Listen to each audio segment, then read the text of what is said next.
Hello and welcome to the next episode of The Last Nighters. We are The Last Nighters, Robert and Daniel. I'm Daniel. Robert is on the line with me. How you doing, Robert? It's true. I am here. I'm here, and we're here to talk about a movie.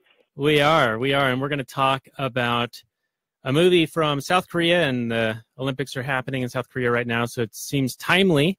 We're going to do a movie called I Saw the Devil, and I'm going to pull up the Google description here.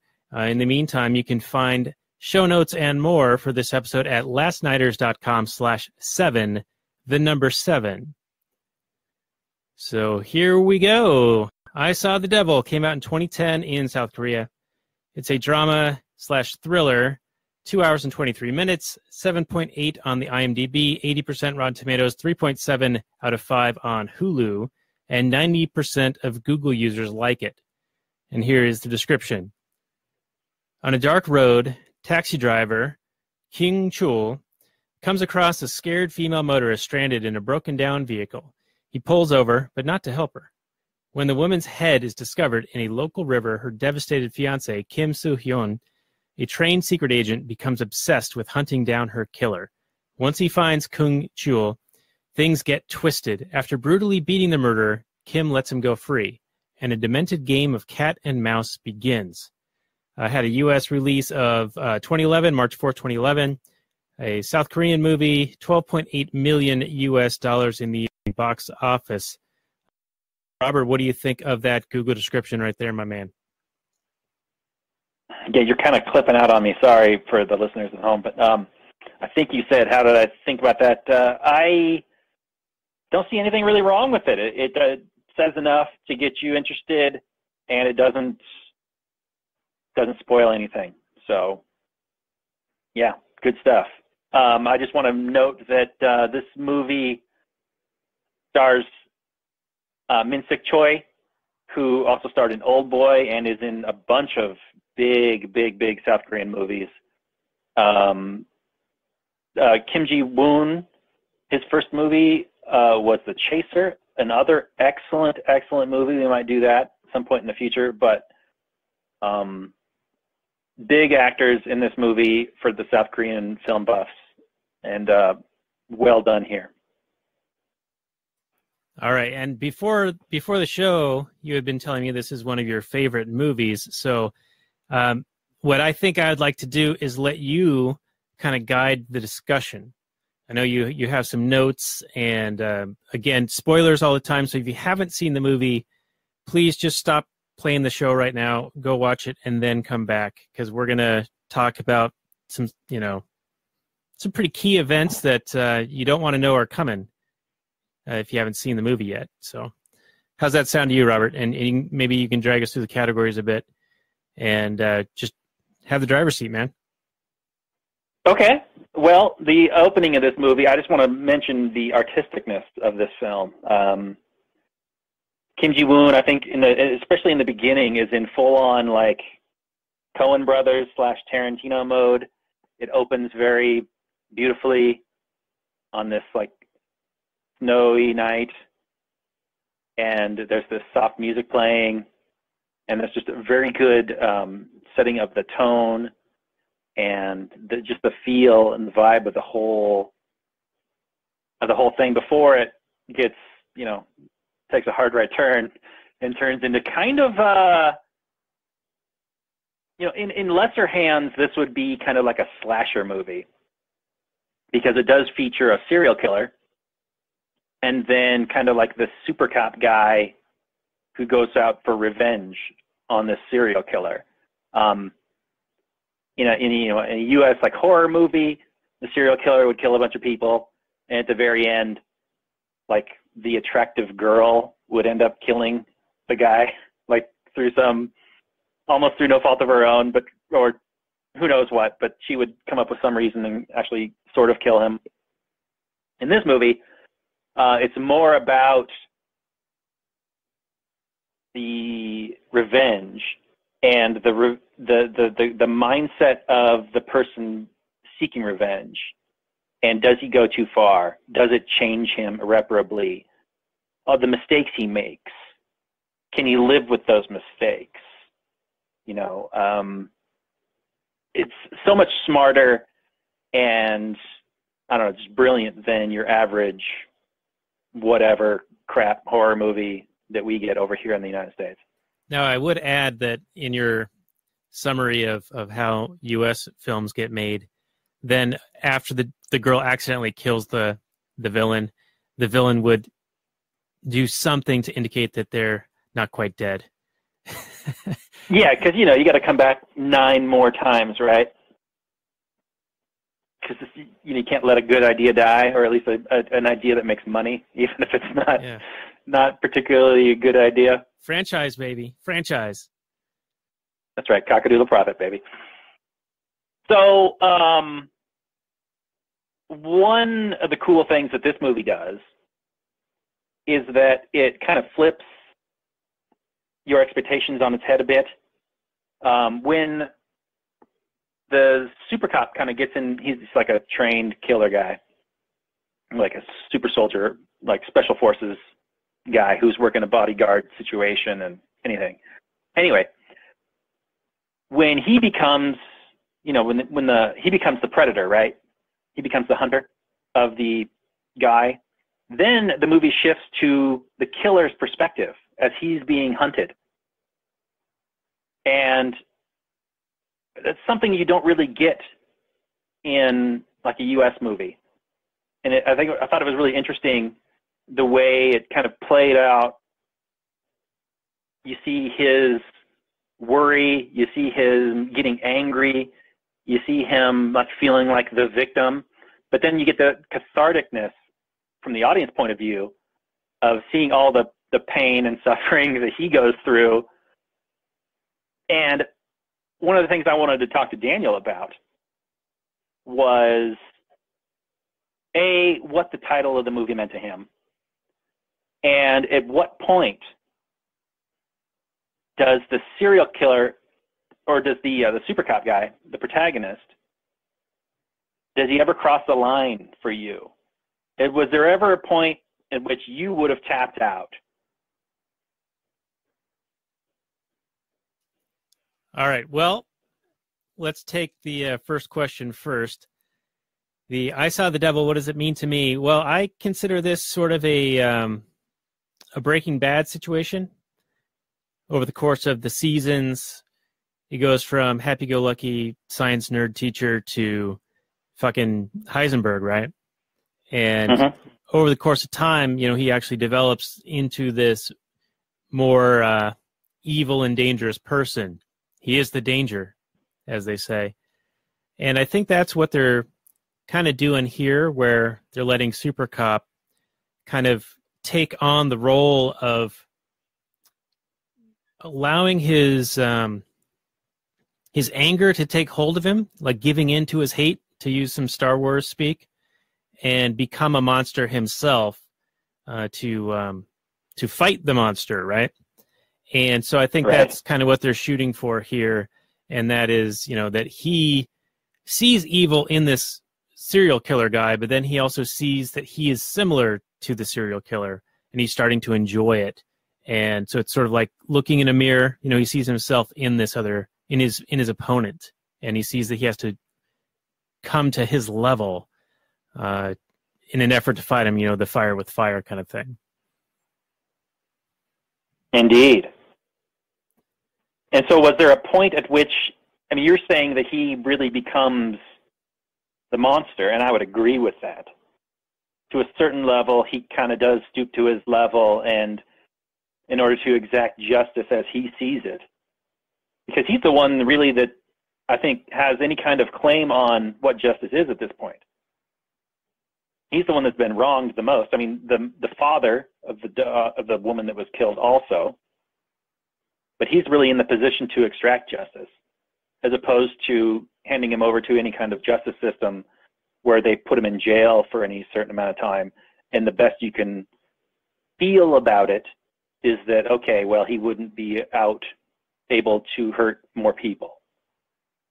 But here, he takes the justice into his own hands and is able to extract what he feels is required in order for justice to be served. And my question then, again, to repeat it, is there some point, and you kind of said so with your answer, but at what point would you have said, okay, he's going too far? Now, because he also makes a mistake, right? But I'm not asking you about the mistake yet, which allows the serial killer to escape and to go and kill more people. But does he go too far in terms of getting revenge? Well, I mean, it's a good question. I think that the mistake is almost inextricable to the going too far area, because his going too far is the being a cat playing with his victim, playing with his food. I think that is not only his mistake, but also his moment where he goes too far. Like, he's no longer just exacting revenge or seeking justice. Now he's kind of... He's torturing him. He's torturing him, but then he wants to let him go, but just to hunt him more, And then he's got the GPS thing on him. He's made him ingest it. And I forget, at some point, the serial killer discovers that that's what's going on, and then he goes get some diuretics to get rid of it. Yeah, he ingests some laxatives. Right. When he kills the pharmacist. Yeah. Right. Yeah. So for me, it's inextricably tied with his mistake is where he's gone too far. And I would add, and this is an interesting point that I wanted to ask you about, is at what point does he bear any responsibility for the actions of the serial killer who he has now agitated and then released out into the world against unsuspecting and innocent parties? Right, and that is, I think, the crux of his guilt, right? Because he sees himself as wanting to get revenge, and in order for him to get revenge and to see that he's punishing this guy enough to put him through the things he put his victims through, right? That he needs to capture him and beat him repeatedly, only to have him, kind of patch him up and then release him again, so he can do it again, so he can feel the terror of being hunted and being at this guy's mercy, just being completely helpless against this like super predator guy. Right, but it doesn't work because the guy doesn't care. Right. He's not exactly the best. Yeah, he's not terrified, really. He just kind of gets angry and thinks that he's like, found like a mirror image, sort of like, we're both really good at this and you messed with the wrong guy, sort of thing. You don't know what I'm capable of. And he turns it around on the super soldier guy and finds more people that he cares about that he can harm. So, your question, does he bear any responsibility for not just killing this guy when he had a chance to, essentially, right? So if he had, first of all, if he had just straight up killed him, of course we wouldn't have the movie, but if he had just killed him when he first catches him, would you have said, dusted your hands off and said, hey, justice is done, everything's cool, this is exactly how I would want things to play out in some sort of Ancapistan type of world? Well, I mean, that's a bit of a tough question, but yeah, I mean, kind of, It's okay. I'm on board. And it's almost Hatfield McCoy territory here, but there are, of course, social norms and pressures that would, I think, prevent most of those things from happening. I mean, clearly this guy is a psychotic killer. I think that you would have to have pretty good confirmation that it's the guy. And in the movie, of course, it is obvious. He's found his wife's engagement ring, or is it his fiance or his wife? Fiance, right?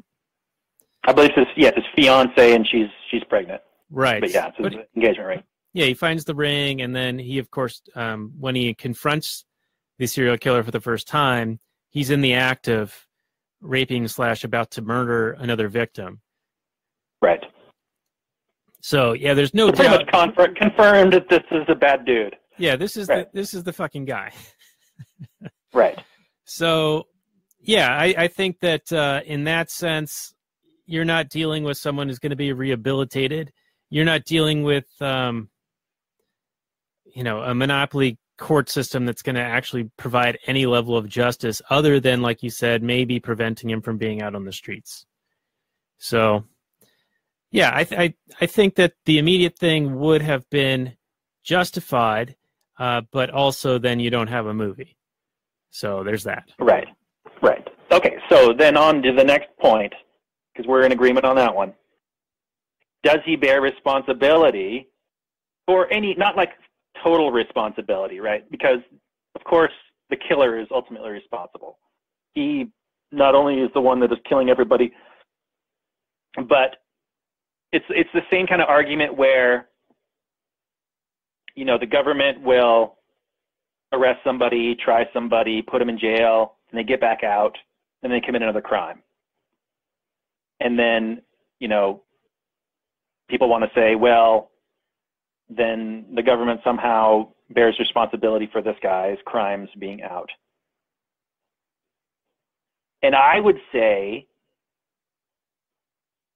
I mean, of course, it's a tough question. To what level? I mean, it's probably going to be a different answer for anybody. I would say ultimately they're not responsible. You are not responsible for the actions of another.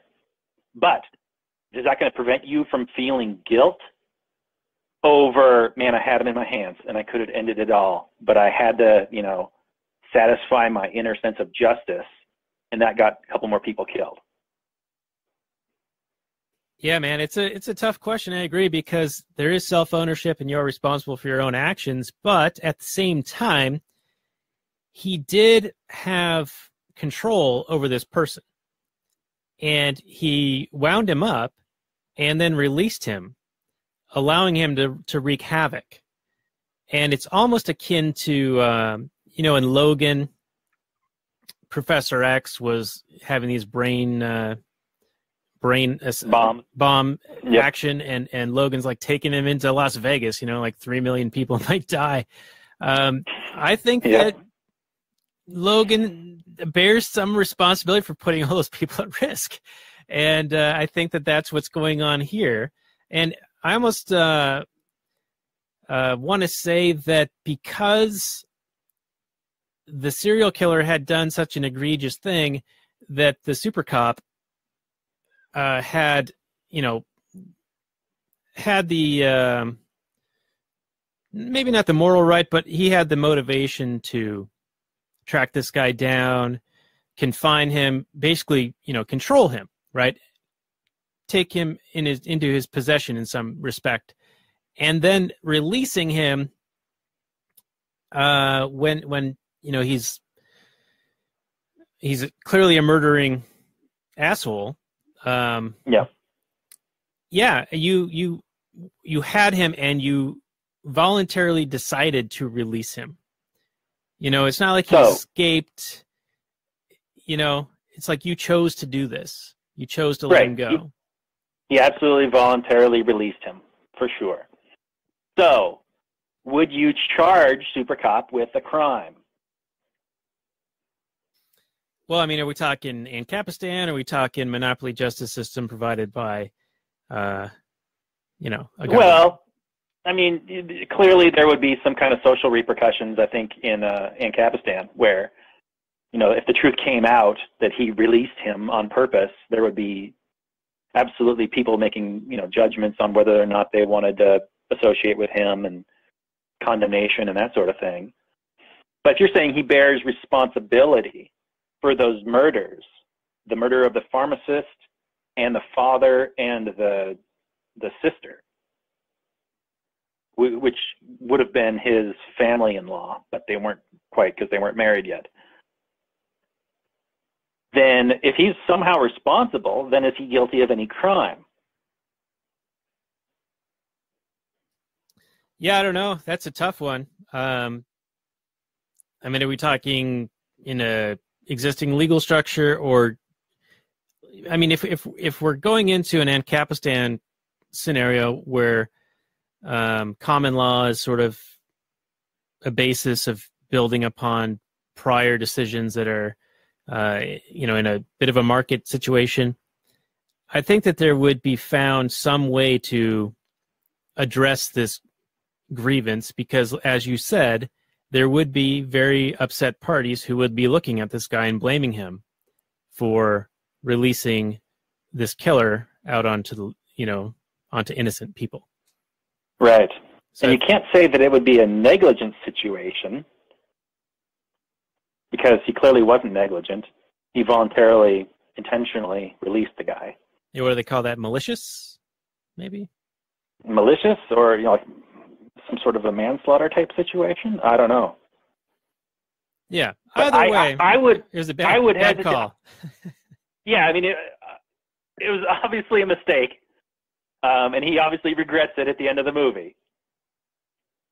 But I think it is interesting that, yeah, these things would sort themselves out. I mean, as often as these situations would come up, I don't think they would come up too much, but yeah, it would be sorted out in a kind of a market type situation, and the best resolution would win out. All right. So, what did you think of all the serial killers in this movie, all the cannibals and just the murderers? I feel like this movie was put together by the South Korea Tourism Board. Yeah, it certainly makes it look like a very dangerous country to be in, because anyone you run into is potentially a serial killer. Oh, yeah. Because there, if you haven't seen the movie, and I don't know why you wouldn't if you're listening this far, but yeah, there are, let's see, 1, 2, 3, 4, 5 serial killers portrayed in this movie. If you count the girl cannibal. Yeah, she's and then the taxi certainly driver. A part of that. Yeah. Yeah. So, I mean, it made sense that the main antagonist would know the cannibals, but the inclusion of the taxi driver scene I thought was kind of wild and kind of like, that's kind of a coincidence. I mean, although he is kind of walking out in the middle of the night and he just so happens to find people like him. But anyway, did that scene bother you in any way? It was a little too coincidental. Yes, absolutely. And this was one of the things I was withholding from you prior to doing the episode, and that is, this killed the movie for me. Uh-oh. This was so ridiculous that he's going to, A, get picked up by 2 guys who just murdered a cabbie, and then discover, oh, that you don't look like that picture. Oh, you're that guy, or you're up to no good, and then they start stabbing each other in the cab. Right. And then to come upon the cannibals, who he knows for some reason, and they're fans of his, yet the police don't know who this guy is or whatever. Right. But they are currently at some rich family's house, taking over the house and murdering the family and eating them. So how does Mr.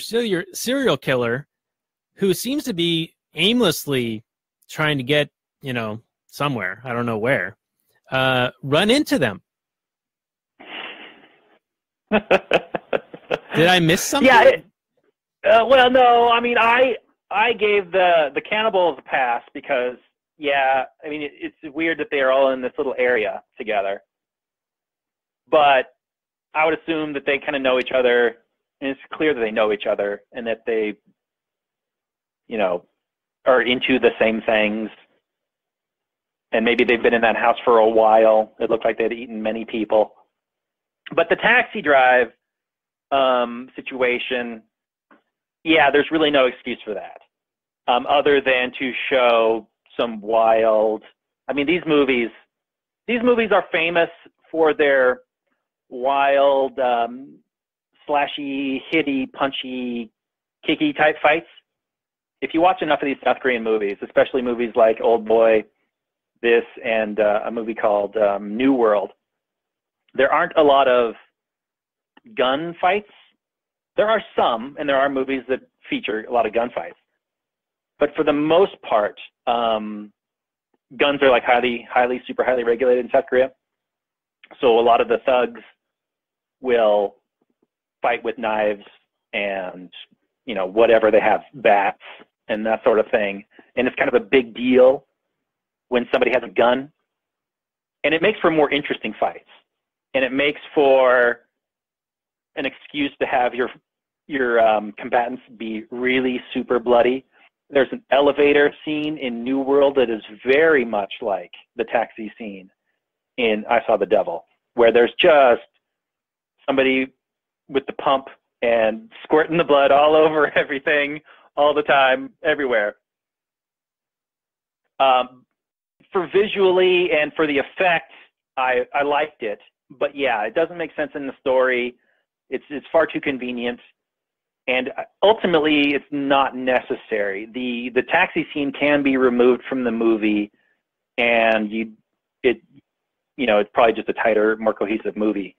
But I still want it in there just for the mood and the setting and the feel of the movie, of being kind of this chaotic,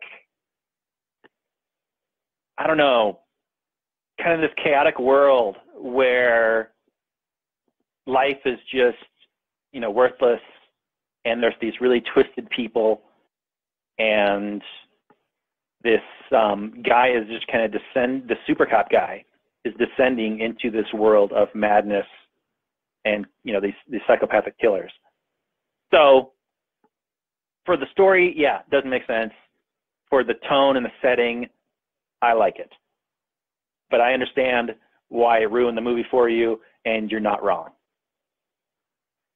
All right, so what's the redeeming quality? I mean, you say you like the scene and you like that there's revenge happening, but you're giving this a pass. So what is so strong? Like, what's the key thing that salvages the movie for you? The entire movie? I mean, one bad scene does not ruin a movie for me. I mean, this whole movie I thought was fantastic. Still holds up, upon multiple viewings. The fact that it's a psychological thriller, revenge thriller. First of all, any kind of revenge thriller really hits me personally, because I'm a big fan of justice. And, these movies always start out with some horrific injustice.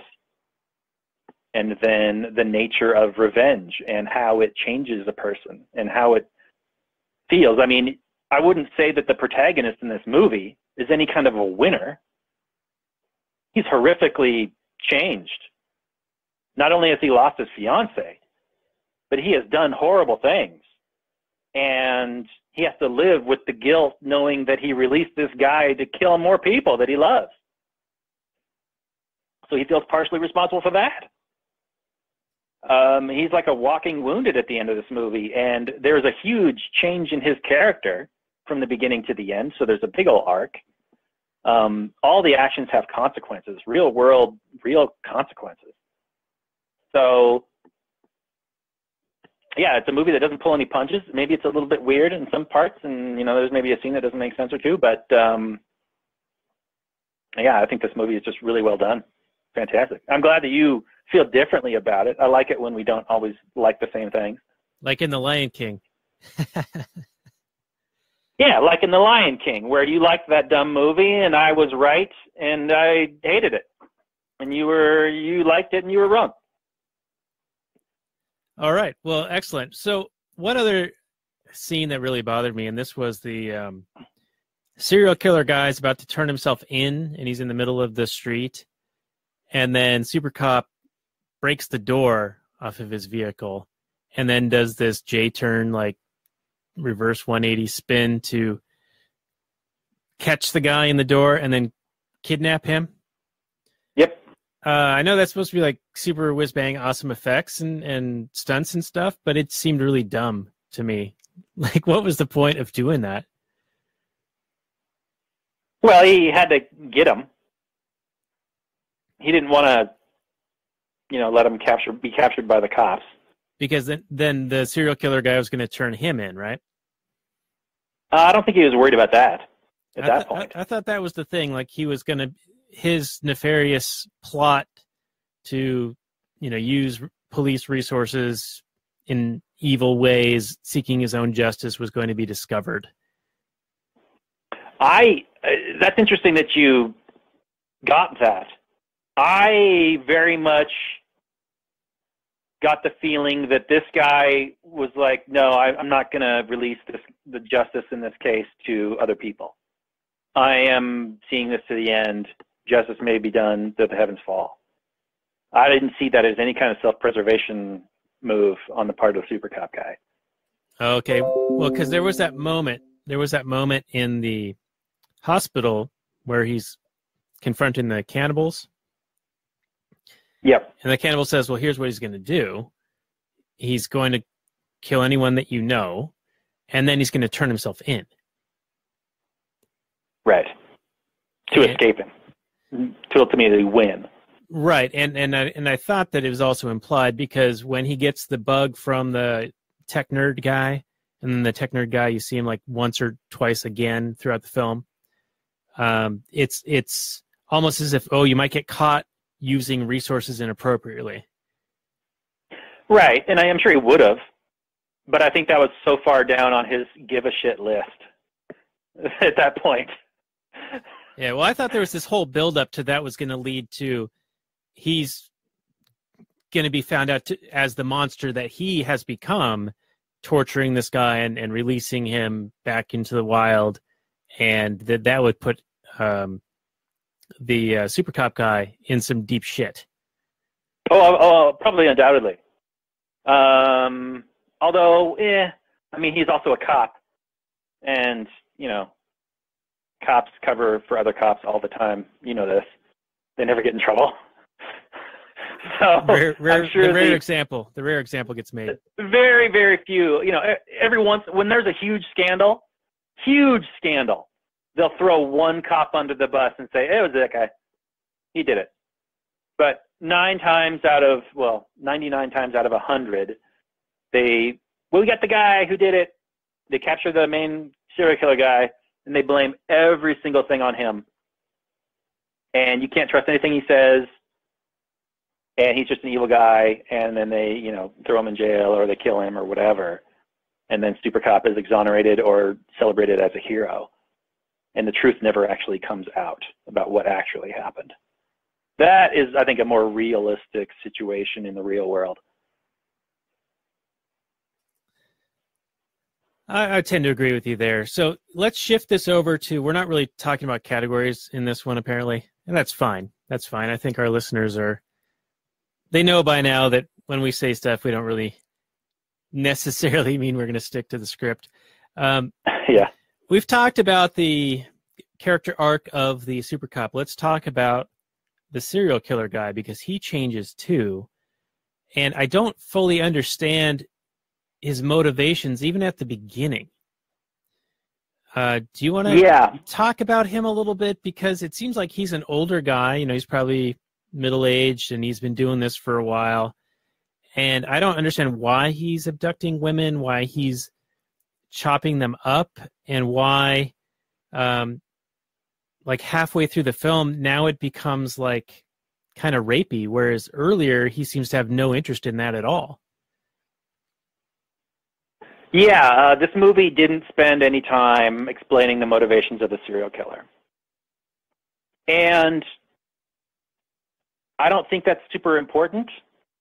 I mean, I think it might trivialize if they had said, well, he was abused when he was a child or blah, blah, blah. I think it might have kind of trivialized what he was. I kind of like that he was unexplained. Because you're right, his motivations aren't clear. I mean, usually a serial killer, from what I understand, follows a very strict method, right? Like, they always decapitate them, and they always take the toenails off, and they always, pickle the calves or whatever. There's always some sort of ritual, nature to it. Like, everybody's got their own way. Like the bind, torture, kill guy. He would always bind them, then torture them, and then kill them. This guy, you're right. He does a couple different things, and it's not clear what his ritual is or his deal is.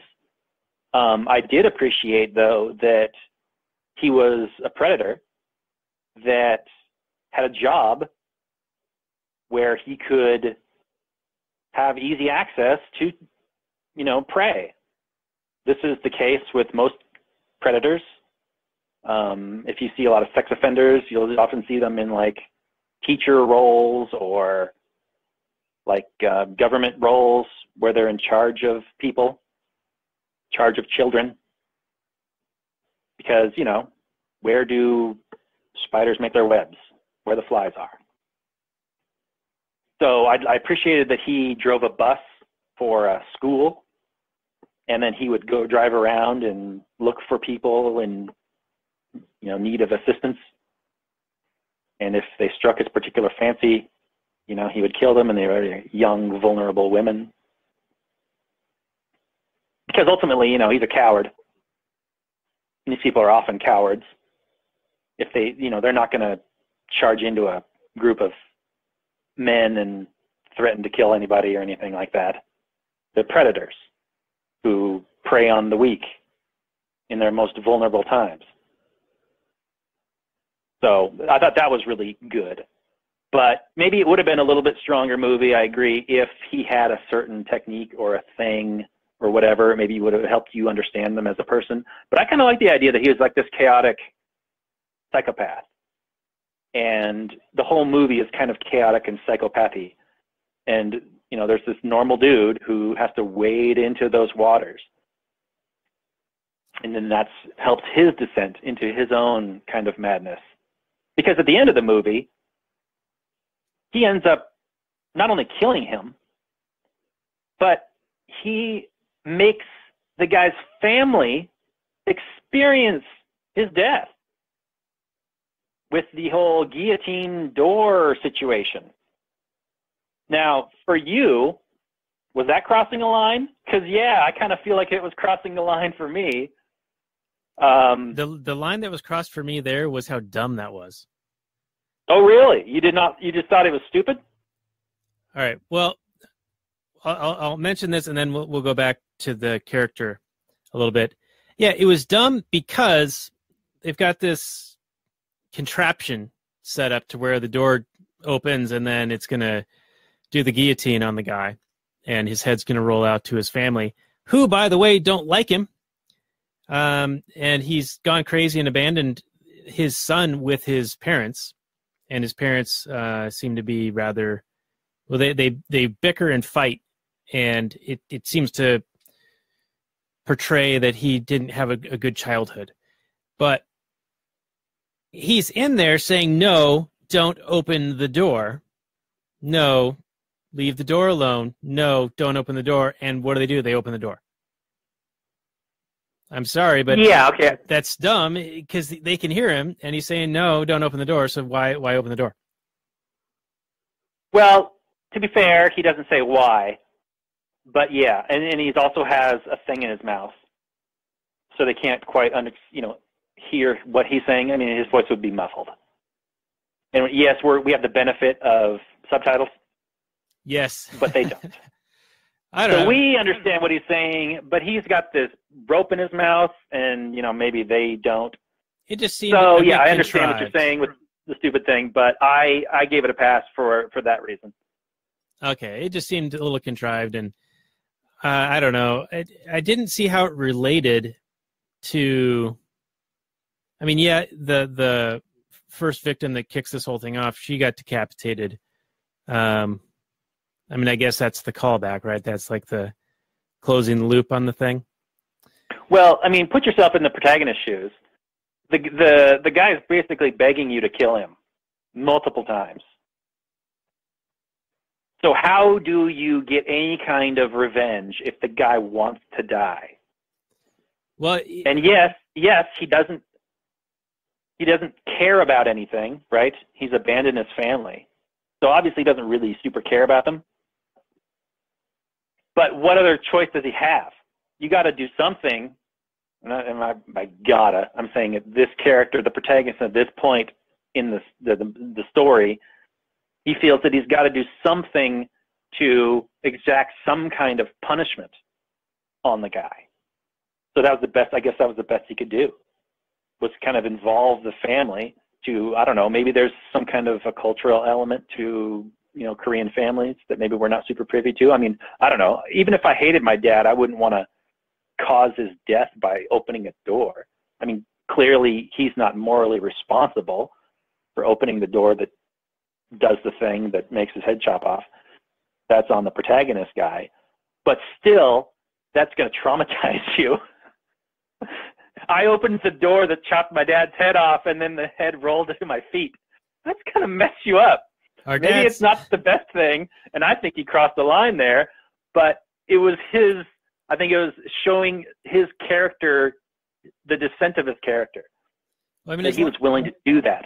So long as you don't sell the dad to a blind kid, I think it's okay. Our dad's heads are falling off. Tape the head back on and then sell it to a blind kid in a wheelchair. Yeah. Oh man, I think we're crossing some lines here. Oh geez. All right. So the serial killer, he seemed to have this cachet to him, this presence to him, to where he was a Hannibal Lecter style, like godfather of serial killers. The cannibal dude was looking up to him and all that. It almost was like he was this revered, like, oh, I can't believe, I'm meeting my hero or my mentor or somebody famous, Right. But I don't know how that happens in real. I mean, I can't imagine that would happen in real life, and the guy wouldn't get caught. But when he first encounters the serial killer guy in the greenhouse, and he's just like, "Oh, you're a cop, huh? All right, well, I'll deal with you." I don't know. It just seemed like he was a badass who didn't care about anything, right? And at the end, when he's on the guillotine and he's like begging for him to kill him and then begging for his life, and then I think he's just playing the super cop. Probably. Because then he reveals, he's like, man, I don't give a shit about anything at all whatsoever, and you can't kill me. I will never die. That kind of thing. Mm-hmm. I mean, yeah, his head fell off. But to kill people, but yeah. Uh-huh. I don't know. It just I don't know what else to say about it. I do see why you liked it. I did like the mood and the music, and I guess we can start wrapping this up because we're about 45 minutes into this episode here. So there was a good ambiance, and it's a well-done movie for the most part, but I think that there are some extra superfluous things that don't necessarily fit very well. And, I mean, it was already almost 2.5 hours, so you could easily cut out the taxi stuff and cut out some of this other stuff and still had a pretty tight and cohesive movie. So that's my take on it. I think it might have improved the movie. Fair enough. It's not going to work for everybody. Certain decisions are made when you're making a movie that are going to appeal to some people and not appeal to other people. I think all you can do as a director is tell a story that you want to tell and please yourself, because there's no pleasing everybody. But yeah, I think your opinion is absolutely valid. I happen to disagree with it, but I think it's fine. You have your reasons, and I think they're good reasons. I happen to like my reasons, and that's cool. I do want to ask you, though, having seen this movie, are you interested in seeing more movies like this? Or is this kind of turning you off to the whole genre? I would say I am interested in seeing more foreign films and more films like this. I did recently watch the Ip Man trilogy, and we also have Ung Bak, which I need to watch. And those were recommended highly. And of the foreign films I have seen in the past, I have been impressed with many of them. So I think it's a good category, and it's one I will continue to be interested in, especially when there are movies that have something cool about them, like they're recommended for a particular reason from someone I respect, such as you, or say like Mike C., who's been a guest on some of our other episodes. Sure. Awesome. Well, great. Yeah, I don't have a whole lot more to say other than we can talk about The Craft, I suppose, a bit. I thought it was an incredibly well-made movie, well acted. Although the main character is kind of like plays with a stoic kind of guy, and that's kind of a running theme in almost every South Korean movie I've seen. The villain has way more emotional range than the hero. Hero, for some reason, is always this stoic dude. Although, there's the protagonist in this movie does break down at the end, but and when he sees, the scene with the ring and knowing that his wife has been murdered, or his fiance has been murdered. I mean, I'm saying let's do the tear jerk category. Were there any tears jerked for you? Because I did tear up several times, especially during when he finds the ring. No tears. Sorry. Okay. Fair enough. It didn't really get me in the feels, though I did feel dread for the woman in the car, because it is a little bit suspenseful. You don't really know what to expect, and I like that they sort of built that up.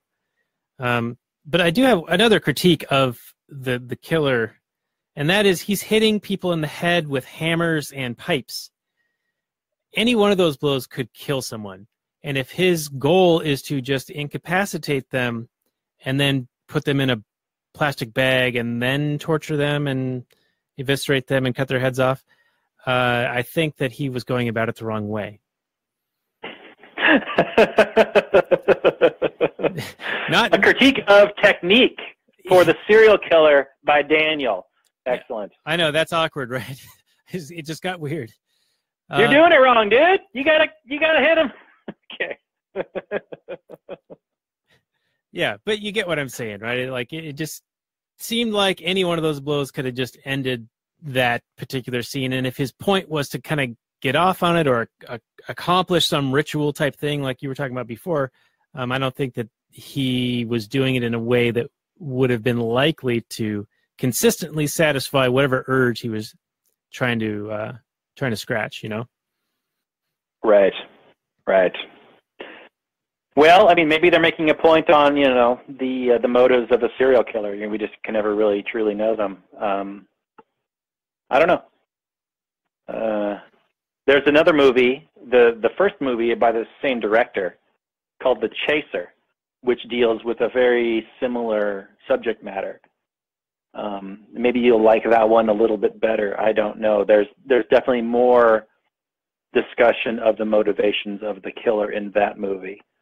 It's another kind of revenge thriller that doesn't have a big, sweet, I think the beauty, I think, of these foreign films for me is there isn't some sweet, sappy, happy ending.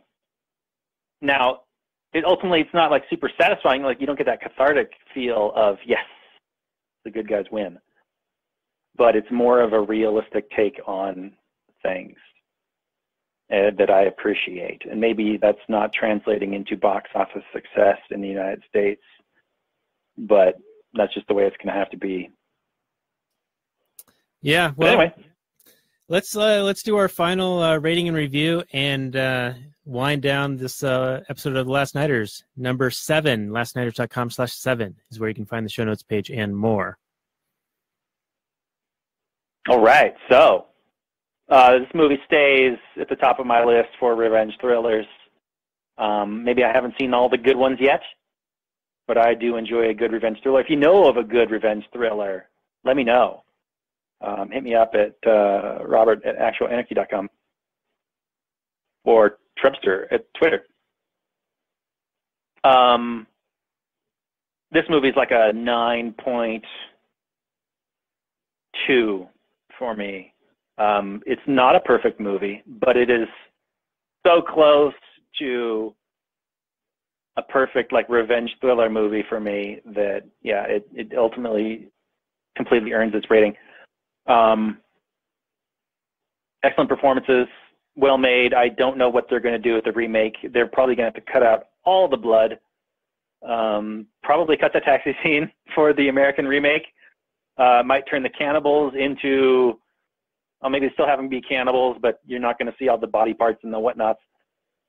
And maybe the scene of the guy dragging the girl and whatnot. Now she's about to be murdered, and who knows how it's going to be sanitized for Western audiences, but we'll see. I think the original holds up, and I encourage everybody to watch it if you haven't seen it. I don't know why you'd be listening. Why did I say that? Who knows?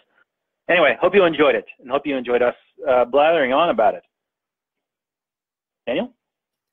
All right, well said. Well, I'll just give a summary of what I was saying before, and that is, in general, I like the mood and ambiance of the film. I think it's well made, but there are just so many leaps of coincidence and a lack of understanding of what is driving the psychopathic killer, which I guess is a bit of a kind of, it answers its own question. Maybe you're just not supposed to know. So after talking with you, my rating is actually higher than I was expecting. So I'm going to give it a 7 out of 10 on our episode 7 of The Last Nighters. So 7 for me. All right. So you talked it up. Yeah, baby. I convinced you a little bit. I like it. And you also convinced me too. I originally, I worried that the coincidence of the taxi scene, it kind of bugged me a little bit, but not as much as it bugged you. But having you talk about it a little bit did kind of, throw me like, yeah, maybe it's not necessary and it could be done without it. So kudos to you as well, sir. I want to thank everybody for listening. It's been an honor and a white privilege talking to you tonight. And that's it for me. All right. Well, thanks for joining us for this episode of The Last Nighters, and good night from last night.